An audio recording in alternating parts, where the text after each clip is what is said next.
Satyavardhan kidnap కేసులో YCP నేత Vallabhaneni Vamsi bail petition పై విచారణ ఈ నెల 26వ తేదీకి వాయిదా పడింది. సత్యవర్ధన్ కిడ్నాప్ కేసులో దర్యాప్తు అధికారి విచారణకు రావాలి అంటూ ఎస్సీ ఎస్టీ కేసుల ప్రత్యేక కోర్టు ఆదేశించింది.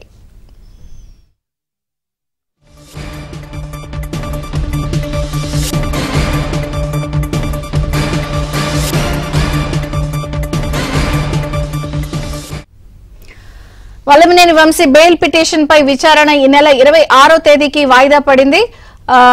దీనికి సంబంధించి ఎస్సీ ఎస్టీ కేసుల ప్రత్యేక కోర్టు ఆదేశాలు జారీ చేసింది.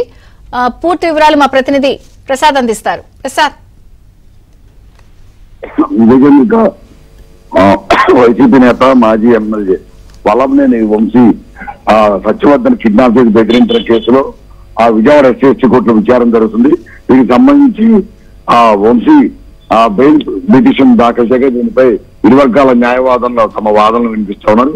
ఇప్పటికే 3 దఫాలుగా వాదనలు వినిపించగా న్యాయాధికారి వాటిని నోట్ చేసుకున్న పరిస్థితి.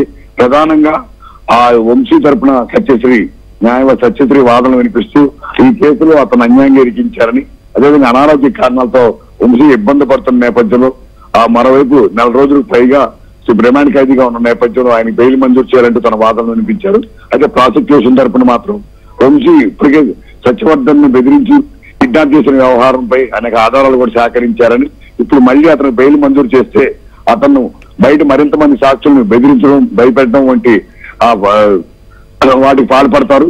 అదేవిధంగా విదేశాలకు కూడా వెళ్లే ప్రమాదం ఉందని, ఈ పరిణామాల నేపథ్యంలో అతను బెయిల్ పిటిషన్ రద్దు చేయాలని కూడా వాదనలు వినిపించారు. అయితే నిన్న దీనికి సంబంధించి ఇరు వర్గాల వాదనలు ఉన్న న్యాయాధికారి ఈ రోజు ఆ విచారణ వాయిదా వేశారు. ఈ రోజు తీర్పు వెలువరిస్తారని భావించినప్పటికీ కూడా ఈ విచారణ ఈ నెల 26కి వాయిదా వేయడంతో ఆ రోజు తీర్పు వెలువరించే అవకాశం ఉందని చెప్తున్నారు విజయచంద్రిక. థాంక్యూ ప్రసాద్.